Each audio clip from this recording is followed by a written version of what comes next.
Hello there, we've got a bit of everything for you on Match of the Day this week. Big games, early relegation clashes, great goals and a number of howlers that almost compare to last week's French farce at Highbury. Plenty then for Mark Lawrenson and Lee Dixon to get their teeth. JJB Stadium, where they were watched by Martin Fisher.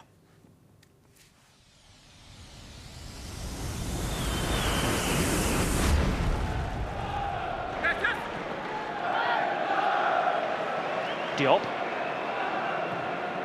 looking for Radzinski, who started wide on the left for Fulham. Nicholas Jensen looking for Boamorte. The flick on, crashed into by Oncho. Referee trying to play advantages. Collins John tries to benefit, and the shot just whistles wide from Thomas Radzinski. Collins John feeding Radzinski, who shot left Phelan completely beaten. First blow to Fulham.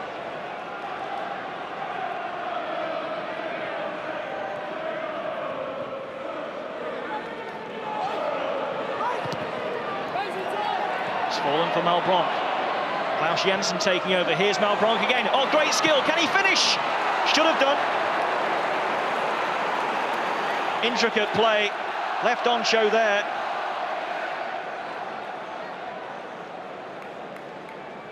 This is Baines. Looking for Camera. He gave Goma a 3-yard start, but still got the ball before him. And he's away from Goma, looking for support now. And there's the chance. Oh, and Francis should have knocked it in. Taylor with a header across, and Damien Francis was inches away from providing the finishing touch. Not much to aim for, but he picked out Taylor. And Francis so close to beating Warner. Klaus Jensen. Namesake Nicholas on the left.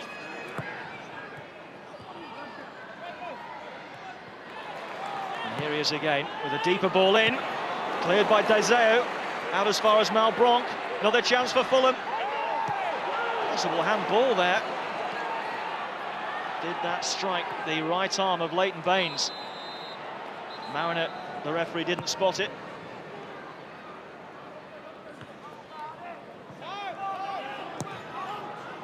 Diop long, and Collins John has the pace. Phelan thought about it, then didn't, then did. And again, Wigan have escaped. And again, Radzinski and Fulham are furious. Now, did Phelan handle it outside the area? That's what Chris Coleman believes. Definitely touched his left palm, and if that's the case, then John Phelan should have been sent off. John. Here's Malbronk. Speaking of Baines, a torrid first half. Volts away from Kavanagh. Oh, definitely tripped by Mann, and it's gone the other way. It's gone the other way, and Volts is going to be booked, and it's almost got to comic proportions now for Chris Coleman. A yellow card for Moritz Volts. Now, did he dive here, or was he tripped?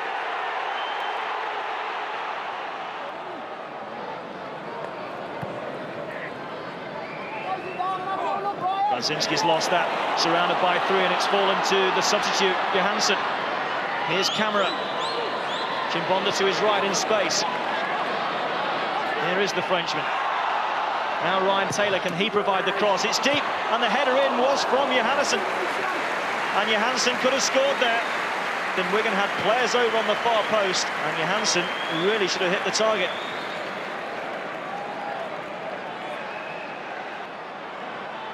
And here's Malbronk with Volts ahead of him. Not a good ball. And with Volts out of position, Wigan could capitalise here with Johansson. Bullard to his left. Camera and Johansson both in the middle. Taylor arriving now. McMillan to whip in the ball. Might fall for Camera, doesn't.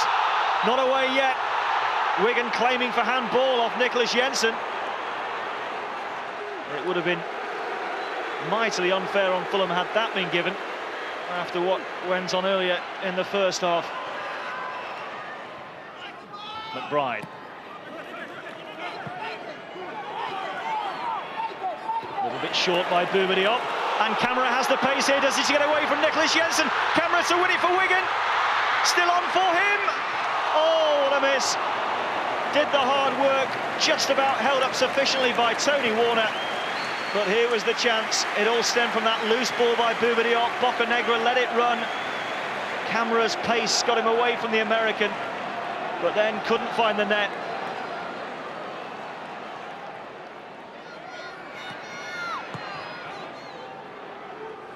Cleared by Volts.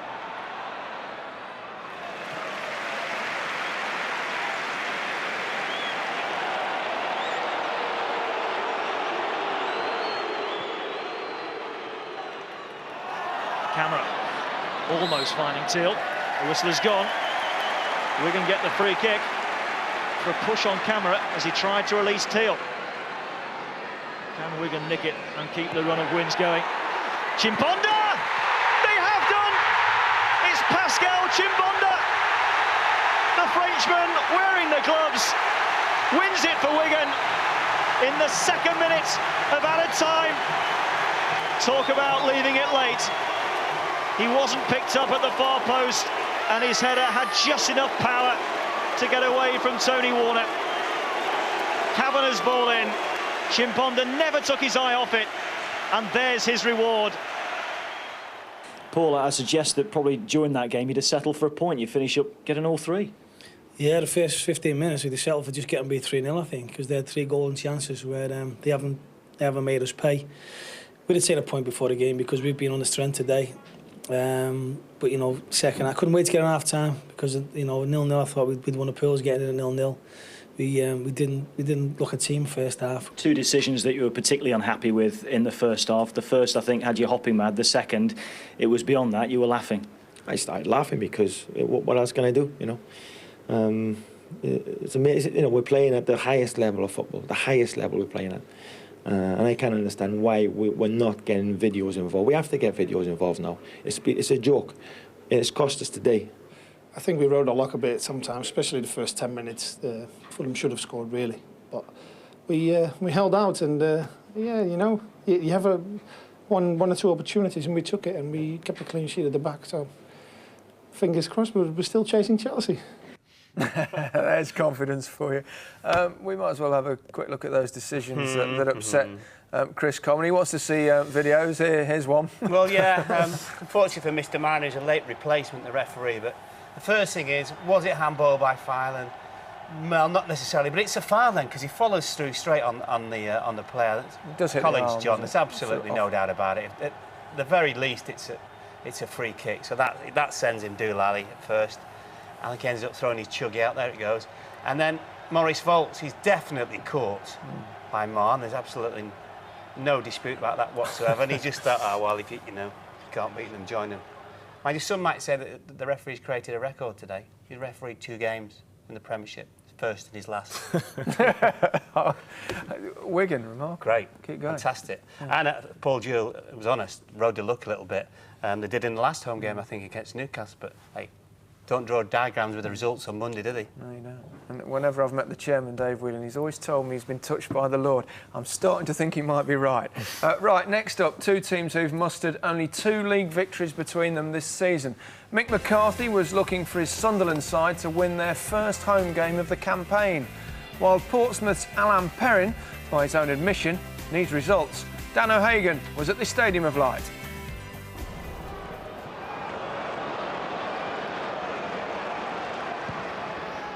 Stefanovic high. Taylor will chase this one.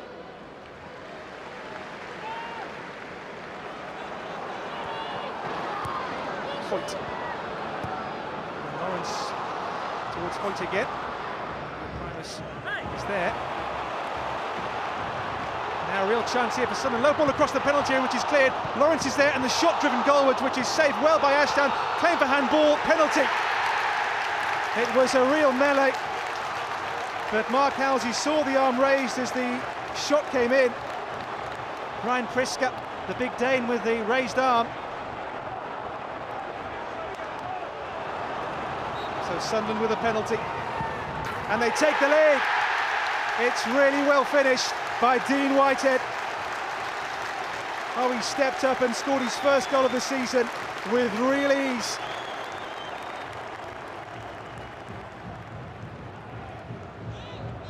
Miller flicks on well towards Elliott, bent by Primus.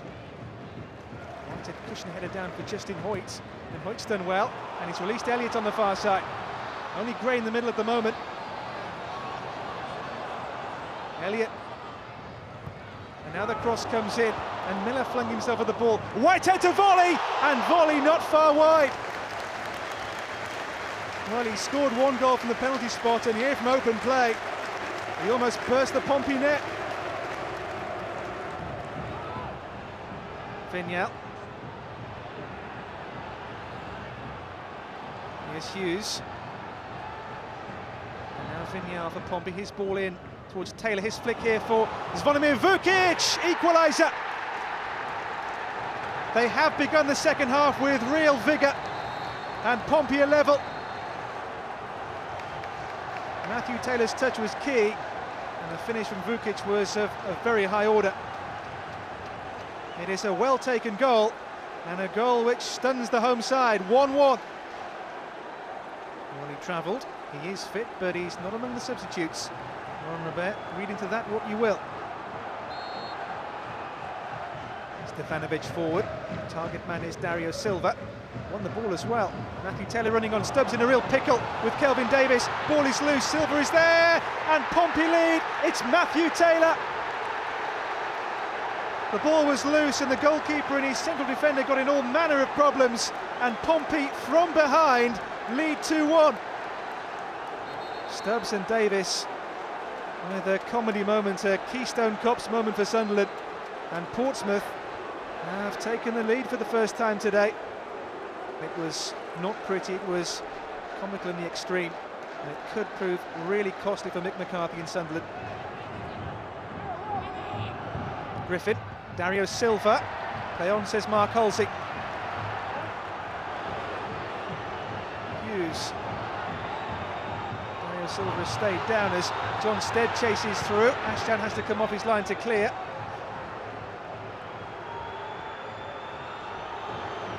Vignal, still Dario Silva has stayed down, and still play continues. Davies off his line here in real trouble, fabulous goal!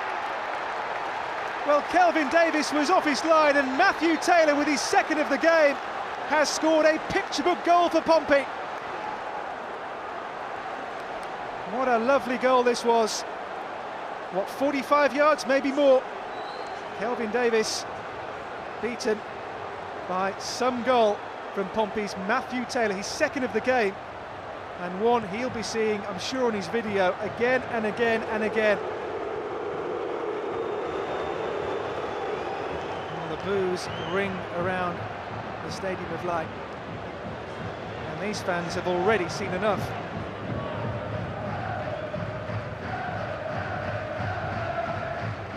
O'Neill for Villafara. Villafara's ball in for Taylor. On a hat-trick now, of course, Matthew Taylor. O'Neill's ball in. Comes off the midriff of Alan Stubbs. And the returning captain, out for 6 weeks before today, is not having a happy return to the side. Corner taken short. Here's Taylor. Now Gary O'Neill. O'Neill for Hughes. Hughes for Taylor. He's got three in the middle. Taylor's cross, and there's a fourth goal for Pompey. It's Dario Silva's second goal for the club, and what a second half display this is from Portsmouth. They've come back from a goal down. Alan Perrin punches the air, and maybe in the face of adversity, Pompey producing one of their best displays under Perrin. But Sunderland have just collapsed in this second half. Taylor, a scorer of 2, turns goal maker. Dario Silva's diving header makes it 4-1. Well, Mick McCarthy's face, I think, tells its own story. It was a mistake. We're all human beings. We all make mistakes, whether you play football, whether you go to work in a normal job. You know, but you know, the criticism that you received afterwards was very harsh. You know. When you're a footballer or a goalkeeper, you make a mistake, a defender, you usually get punished, and there's no hiding place. In the second half, we are lucky to each time we score a goal, and it was very important, the first goal just after the half-time to give confidence to the team. Your second goal was something special. Have you ever scored a goal like that before? No, nothing quite like that. I mean, it was nice to see it go in. As I said, on another day it might have flown over the bar, but it was nice to. I knew as soon as I smashed it that it was flying in, and as I say, it was lovely to see it go in. At 3-1, lots of fans were heading for the exits. How do you take that as the manager? Not a bad judge, are they, really? What do I want to say to that? They've come in, they've paid their money. They don't want to watch their team, Sunderland, capitulate in the second half to a team that's in and around us in that bottom of the league. Had I been watching, I think I'd have been up and gone with them. I can't fault them for that. Honest words from Mick McCarthy, but quite a performance from Portsmouth. I mean, they've played some decent stuff lately without much joy, but second half was terrific. And 2 goals that very contrasting, sort of from the ridiculous to the sublime, really. Alan Stubbs should head this away, and when it comes to me, he should head it away, but he doesn't do too bad until the goalkeeper, Kelvin Davis, comes in and smashes him all over the place, and Matthew Taylor puts it in an open goal. He cushions the ball, and then his goalkeeper comes from nowhere, fumbles, and that's a poor goal to give away. This wasn't bad, was it? Matthew Taylor won't hit a better shot than this. Shades of Naeem from nearly the halfway line. That's your mate Dave? It was a great strike, fantastic. And the fall and rise of Alan Perrin. There was an early kick-off in the North London derby where Tottenham went into the game in a loftier position in the league than Arsenal for the first time in over 10 years. Last week's comedy duo, Pires and Henry, were both missing from the Gunners' starting lineup, but there was a place in the stand for Sven, no doubt keeping an eye on the Spurs England contingent. The commentator at White Hart Lane was John Motson.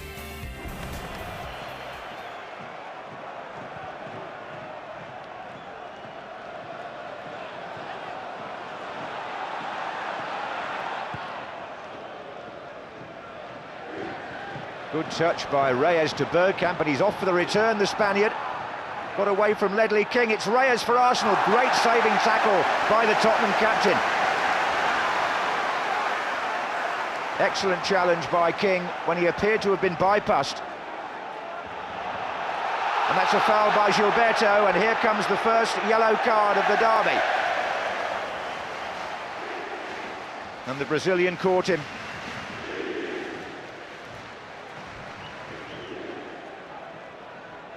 Great tackle by Ledley King to save the situation there.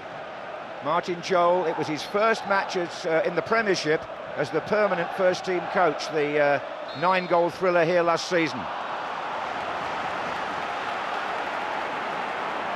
Stalteri. And now Gilberto, who has already been booked, has brought down Lennon.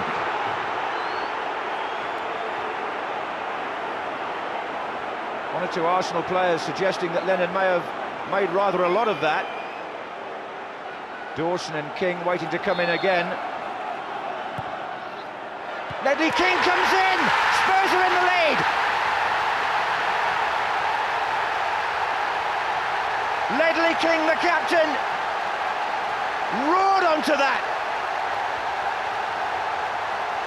And Tottenham, who haven't beaten Arsenal in 12 attempts, have struck first in the 150th North London derby.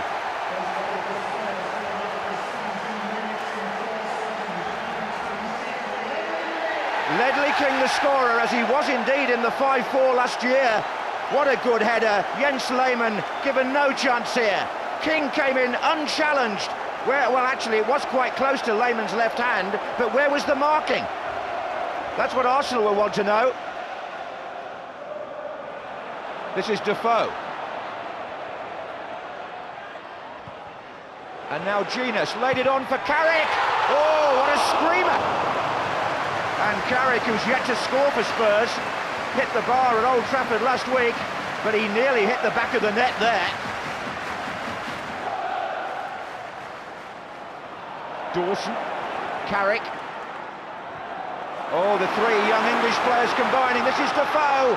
Lennon's coming in from the other side. Tainio's forward, and he's found Genus. Oh, what a scorcher from Genus, and it's been turned over by Jens Lehmann. Genus, who almost scored for 3 games in a row there. Oh, there's a Tottenham player down. And I think it's possibly a head injury, so Steve Bennett stops the play. Oh, it is a head injury, a bad one too. It's Tainio. Goes up for a header here, and now then, so there's so much been made of challenges and leading with the arm. Oh, and Martin Jol insinuating an elbow, I think. Here's Defoe. Good feet by Jermaine Defoe. Driven low! Jermaine Genius within touching distance. And Arsenal fortunate not to go two behind there.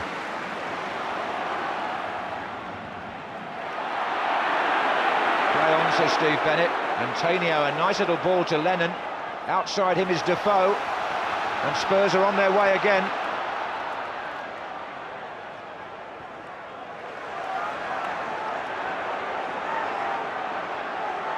Still Lennon.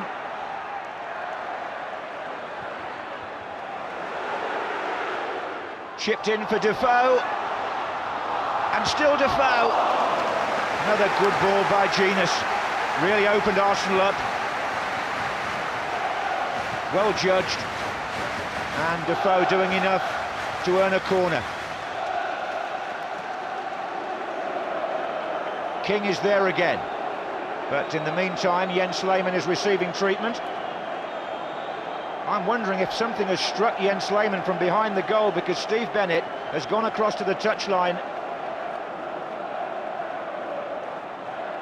And yes, something must have been thrown. It's a corner anyway to Tottenham.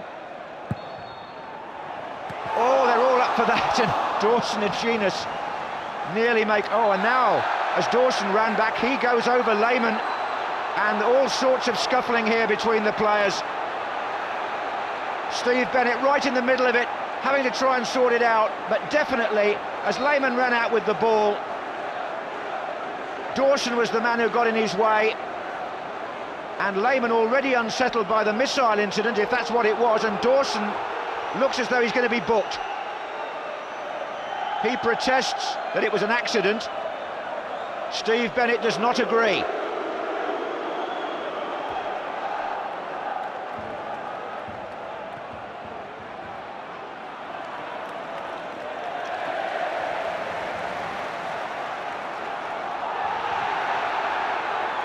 This is Defoe.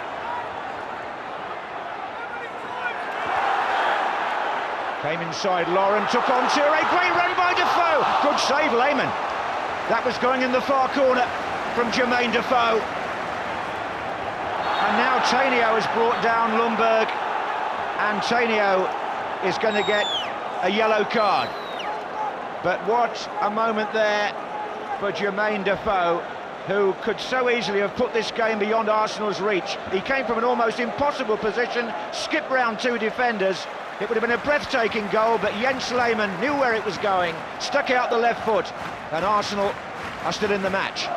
And now here we have Robin van Persie, who scored twice in the Carling Cup at Sunderland on Tuesday, who's been finding a bit of form recently. He's on in place of Freddie Lundberg. Bergkamp.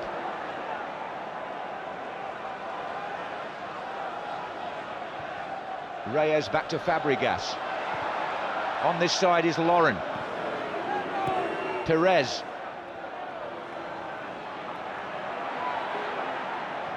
Gets it back. Oh, and Van Persie was there, and so was Robinson. The substitute just came on, and that's his first significant contribution. Robin van Persie, oh, got his shot in quickly, and didn't Robinson get down well. This is Perez now. Van Persie down the centre, and there he is with the touch. Well, he's made a difference in the short time he's been on, there's no doubt about that. There's more thrust to the Arsenal attack now. And Van Persie just trying to steer that one into the corner. Good ball by Perez. And he got in behind Dawson there.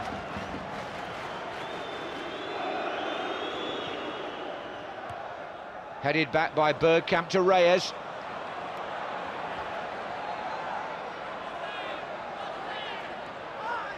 Oh, free kick given against Altieri. Well, Steve Bennett couldn't have been closer. It was on Reyes. It's a free kick to Arsenal. Danger here for Spurs. Bergkamp to take it.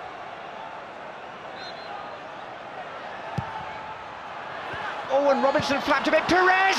And Arsenal have equalised out of nothing. And it's Robert Perez who scores at White Hart Lane in the North London derby for the 5th season in succession. What a record, and what a moment for the Arsenal supporters. Their team have been on the receiving end most of the afternoon, but from Bergkamp's free kick, Perez changes the whole picture. Paul Robinson here got an arm on it, but it was no more than that, and Perez steered it through those 4 defenders. And 14 minutes from the end, Arsenal have equalised. This is Bergkamp.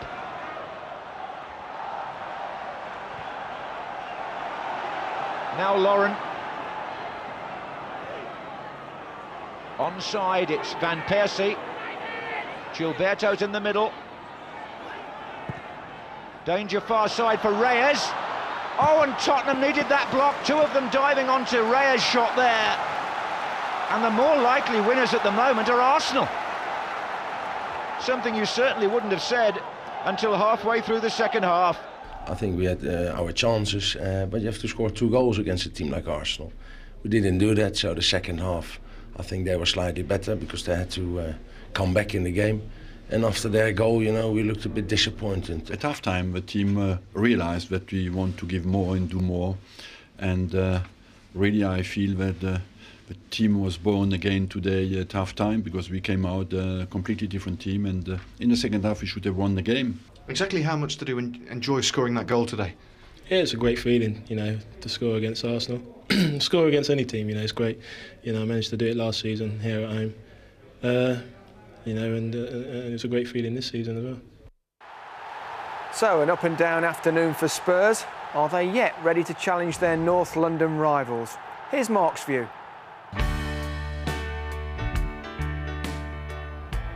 Tottenham's progress under Martin Jol this season is there for all to see. The manager's assembled a predominantly young team full of attacking flair, midfield creativity with a solid defensive base. Going forward, they play with the freedom to express themselves, a leftover from the old Spurs ethos of push and run football. In Jermaine Defoe, the team have a striker capable of creating something out of nothing, the only problem being that not everyone is on the same wavelength. However, with a starting 11 whose average age is just over 23, there is inevitably a downside. Against the better teams in the league, Arsenal amongst them, then a tendency to give the ball away consistently will come back to haunt them.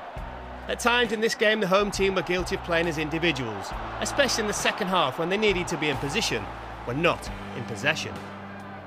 Now, admittedly today there was no Davids, whose experience and know-how will be vital throughout the season. If the white half of North London are to achieve their goal of European football, then they must be consistent in both halves of a game, never mind match to match. The potential is there, but there is still much to do to emulate their fierce rivals, even if they do play in maroon. So the school report is thus: Tottenham are getting better, but they mustn't take their eyes off the ball. Tottenham getting better and Arsenal getting worse? Are we seeing a shift in the power of North London? Certainly in the first half they played poorly and Tottenham played well, so they were out of sorts. They seemed that they lacked penetration, and that comes from obviously Henry not playing. But the introduction of Perez at half-time changed the game for as far as Arsenal are concerned, and they played a lot better, passed the ball, they were sharper and had penetration, had shots on goal. OK, now there was news that after the game that Sol Campbell was involved in an altercation with a fan in the tunnel. It's understood that the police later interviewed the England defender about the incident. We could hear more from that. Now, a quick reminder to watch Match of the Day 2, the featured game, West Brom versus Newcastle. Join a totally unbiased Adrian Charles at BBC 2, 10:30. We've not finished here yet, though. Our next clash is between two sides who started the day somewhat surprisingly trapped in the bottom three. It's been pretty difficult watching for the fans of Birmingham and Everton this season. Commentary from St Andrews from Ingwin Hughes.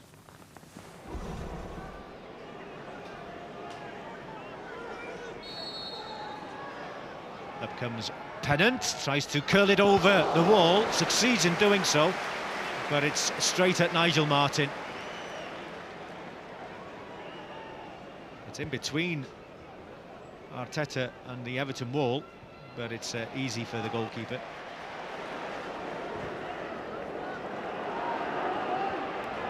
Arteta. All rather scrappy, Birmingham struggling to clear. Could be there, oh, good save by Taylor. Excellent save. Terrific cross from Hibbert. And it's Tim Cahill, I think, with the final header. Cahill, Johnson's after him, Van der Meijden. Terrific running by Cahill, can he pull it back? He can, towards Beattie! Got up well. And it was good running off the ball by Cahill. Had time to look up, Ferguson and Beattie were waiting in the middle, had the beating of the defender of Clapham, but the header was always rising. Cunningham. It's as if players don't want the responsibility on the ball, and one hurried pass concedes possession, and that could prove costly for Birmingham. Van der Meijden brings Simon Davis into play. Davis strikes it well, it's in! Simon Davis! Ambitious maybe from 30 yards, but the bounce deceived Mike Taylor. And 2.5 minutes before half-time, Simon Davis opens the scoring for Everton. Through the hands of Mike Taylor, and what a boost for David Moyes and his team. Struck it well.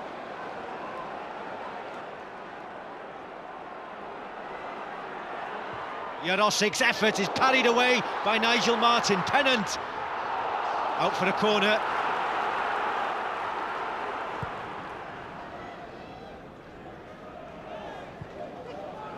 Forsell. Heskey, chance here for Heskey. Parried away by Nigel Martyn. It's been a positive opening to the second half from Birmingham. It has to be, really. Pennant. Good run by Johnson. Down he goes. Appeals for a penalty, waved away by Rob Styles. Simon Davis it was who'd gone back all the way with Johnson.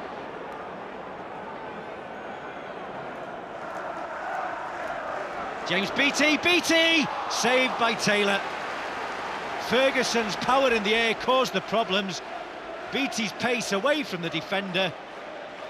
And a let-off for Birmingham. Fourth official, Dermot Gallagher, just insisting that David Moyes remains inside his technical area. The bounce deceives Taylor. It's not the best back header. It should have been 2-0. Duncan Ferguson, great chance to give Everton a cushion of a 2-0 lead. Johnson, Forsell, Yobo wins the header. Jarosic with Beattie, and the free kick will go to Birmingham. Kilkenny, right-footed over the wall, off the post. How unlucky! Substitute Kilkenny, so unlucky, so accurate. Even though Nigel Martyn went the right way, look, the ball just creeping away. Karen Brady, the Birmingham chief executive, gave huge public backing to Steve Bruce in the week, even if Birmingham are relegated. Did you feel that was the Everton of last season again we saw out there? Well, I think it was similar to maybe some of our performances, in as much as it was tight, there wasn't much in it. We got the goal and then had to at times hang on. But we missed a couple of chances today as well, which we could have won the game earlier. And then I think Nigel Martyn has a terrific save onto the inside of the post. So maybe that was a wee bit of luck we needed today on that. But on the other side of it, I think we got our goal, and at times we played well. It's a bad day for us, because we all knew the importance of it. I know it's still early, there's the say, but you know, we were looking all week and talking about all week, can we go and put back-to-back wins together? We did that on Wednesday, and we hoped that we could bounce into today, but you know, we've got to give a horrible goal away. It was a horrible game. I think we predicted what it was going to be like beforehand. And the game's won and lost on an individual mistake. The pitch was slippy, and the manager was telling us to get as many shots as we could. So it was the first thing that was on my mind. And like when the ball came to me, they just dipped in front of him and skidded off the surface. So it's unfortunate for him, but obviously we needed everything we could get. It was a long way out, and it was a decent strike. But you know, I've tried to meet it on the bounce and turn it around, but it's bounced up and over me. So no, you know, I hold my hands up and take responsibility. Just because I've had a decent relationship with the board over the last 4 years, I'm not going to take that for granted. They'll be as disappointed as what I am today, and the huge, massive supporters we've got, because we didn't envisage that we're going to be in this situation we are at the moment. But in it they are. Desperate straits with Birmingham. Well, a bit like Everton before today's game, they needed a break, didn't they? I mean, Everton got it today with the goal. It's very rare you see a Mike Taylor mistake like that, and I think that's what Birmingham need at the moment. Steve Bruce had the backing of the chairman and everything, a great statement, which was, and it wasn't a vote of confidence. It was, look, you know, if we get relegated, he's still going to be the manager. So they just need a break. Do you think they'll be all right? Yes. Okay. You weren't seemingly that impressed by Everton's kit. Not happy with the kit. We mentioned it when we were watching it today, didn't we, Lauro? No. And we didn't like it. Players don't like it either. Looked like the Everton players didn't like it, throwing it away. They're playing in skins next week. It's funny because Blackburn were playing in a similar strip today, wasn't that grey colour? Listen, they'll be playing in that every week if they win. Don't worry about that. They'll be asking for their lucky shirts back next week, I tell you. Alex Ferguson got rid of that grey kit once. Remember that? Yeah. What was that after Southampton? Southampton game. 6-3. Blue kit? Or 2. Everton, won't it? They'll be playing it every week. Right, that leaves just 2 games to show you. In a few moments, we'll see Charlton play Bolton. But first, we're at Anfield, where Liverpool met West Ham. With the Reds struggling to score goals, there was a reminder of the good old days in the stand. You might have already had a glimpse of them. Kenny Dalglish and Ian Rush, that great strike forcer amongst the spectators. Guy Mowbray was the commentator. Cisse has got on to the end of Carragher's punt. And a corner has come from nothing for Liverpool.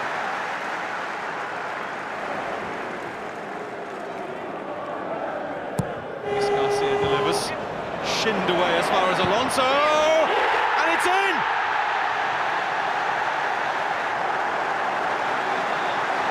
Wasn't a convincing clearance. Alonso only one thing in his mind. It took a big deflection past Xhaka Hislop. But it came off the head of Thomas Repka. Alonso will desperately want to claim that for himself.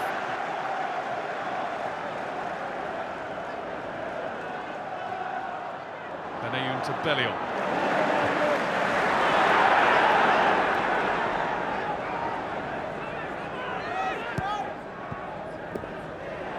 Sissoko has lost out to Repka. He would try to flick it between his legs and towards the goal. He's desperately claiming a corner, but he's not going to get it. The ball in from Repka through the legs of Carragher. Here's Morientes. They're going to have to get back quickly, West Ham. Gerrard to Cisse. Gerrard continues with his run. Cisse up against Anton Ferdinand. Gets it over. And Repka had no other option but to put it behind. Luis Garcia was poised.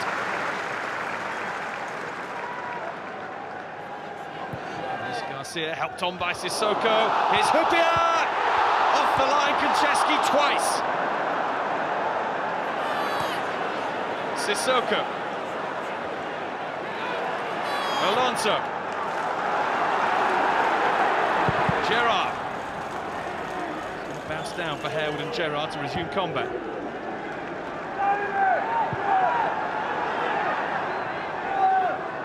All the way back to Reina. Excitement dies a little. Sami Hyypiä denied a first goal of the season. Broke nicely to him in the box. It's a clean strike. Konchesky was on guard at the double. Alonso. Finnan. Finnan.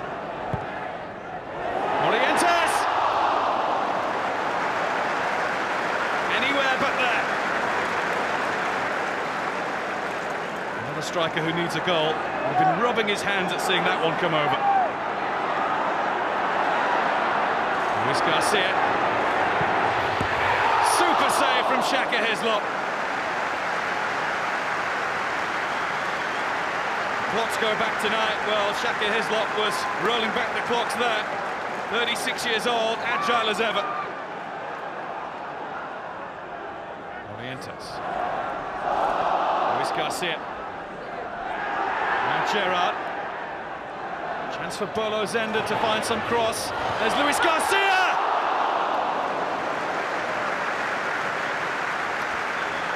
Well, Rafa Benitez is right. His side do create chances galore. But as yet today, they've only taken the one.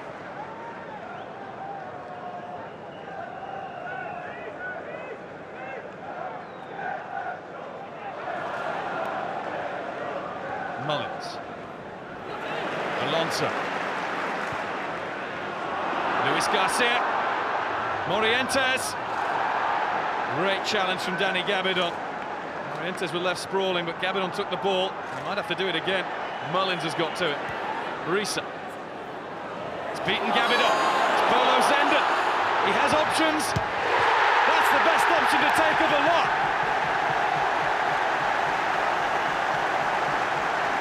Bolo Zenden's first goal for Liverpool, and it should wrap up the points for Rafa Benitez's side. Gabidon stretched and missed. Zenden raced in and hit the target.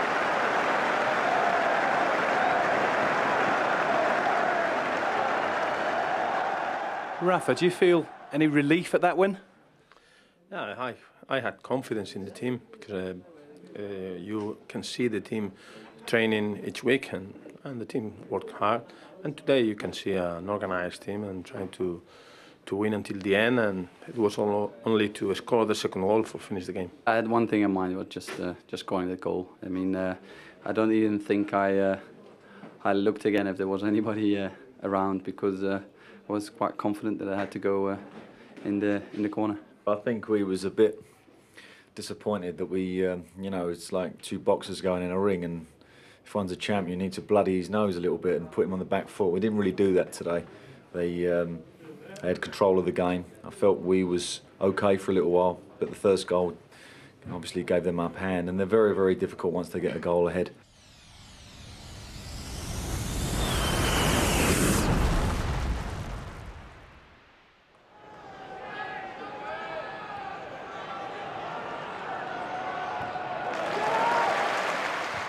Gardner hooks it in, flick on, Nolan arrives, here's Nolan, got the header, tried to steer it into the bottom corner. Little flick header by Davis, and Nolan strong enough to hold off the defender.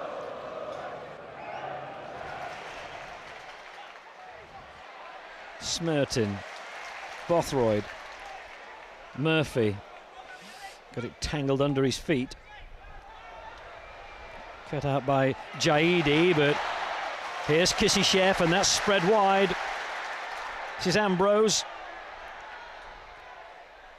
Bothroyd, chance here. Has he got so? He made himself a sight of goal and then swung the right foot and completely missed it. To Ryderson. Kissy-Chef. And to Ryderson again. Ambrose nicely down to Kissy-Chef, who finds Bothroyd. Right foot shot, there's no sting in it. Here's Ambrose. It's not going to count. Referee indicates a handball was used.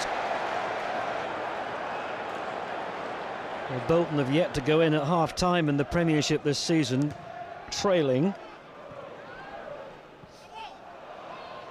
This is going to be a Charlton ball. Bothroyd. Ramadal. That might fall to Ambrose. Side netting. Well, Ambrose is the player who has got closest for Charlton. The Escalainen covering the near post, and it was always curling away from him. Gardner. hit the referee. Here's Nakata.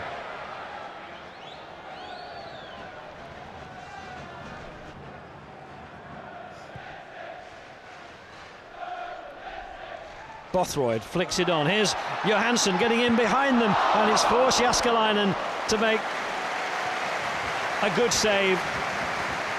Just on as a substitute, the Finnish international striker. Well, at this stage of the Premiership season, Charlton are 5 points better off than they've ever been. Hreidarson's header doesn't go any distance. Nakata back to Gary Speed. Faye got Diouf wide. Oh, it's deflected!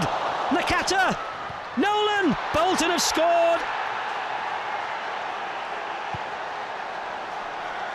And it's the captain, Kevin Nolan, who taps in goal number 5 for him this season. There was nothing in the initial shot, but the deflection forcing Stephen Anderson to change direction, and all he could do was brush it away with his fingers into the path of Nakata. When Abdullah Faye struck this, there was no danger in it at all, but it struck a Charlton player. Nakata cut it back. Nolan just tapped it in. Well, Bolton were 7th in the Premiership on 17 points, 2 behind Charlton at kick-off. They will leapfrog ahead of them if they escape from the valley with all 3 points. That's going to be a free kick. Jaidi climbing all over the back of Bothroyd. Charlton have pushed the big men forward as Bolton defend at this free kick, which will be taken by Murphy. Oh yes! What a save by Jääskeläinen! Absolutely fantastic to deny Hughes. And if ever there was a match-winning save, that's it. I just think it was a really flat performance. But one, with 20 minutes ago, I'm thinking, well, you know, we're going to get a point out of this. I couldn't see anything else. Bolton haven't created too much, and I can't remember them having a shot, and then suddenly a deflection happens, and that's it. You know, when you're away from home, it's very hard to come and try and play your own game, especially at a place like Charlton. You know, and you've just got to hope and pray that you might get, you know, a couple of sniffs, and if you do, you know, or a couple of half chances, and if you do, you know, put it away and put it in the bag. And you know, we've managed to do that today. We let everybody else do the talking about what we are and what we're not, and we do the playing, and our results then will do the talking, and we continue to know what is best for our team and our players, and we continue to keep progressing in a very difficult season. This is our 4th game in 9 days. We've completed 4 games, having only conceded 1 goal, and we've won 3 out of the 4 and drawn 1. Leaves very little to say. Before we leave you, let's take a look at the Barclays Premiership table as it stands currently. After their minor stumble last week, Chelsea are back to their winning ways and remain 9 points clear at the top. Wigan lead the chasing pack after their 7th win in 8 league games. Who would have thought that at the start of the season? Tottenham stay 3rd and Bolton jump 3 places to 4th after that win at Charlton. Man United slip a place after their defeat at Middlesbrough and could be pushed out of the top 6 if neighbours Manchester City win on Monday. Sunderland are back at the bottom after their heavy defeat at home to Portsmouth, who move up to 14th. Everton were propping up the Premiership table, but they've risen 2 places after beating Birmingham, who themselves are now just 1 off the bottom. Well, it's not quite Halloween, but I think we've seen our fair share of horror shows. These stuff of nightmares. Goodbye. Mendieta. Oh, it loads there! Van der Sar seemed to have that covered, but it's ended up in the back of the net.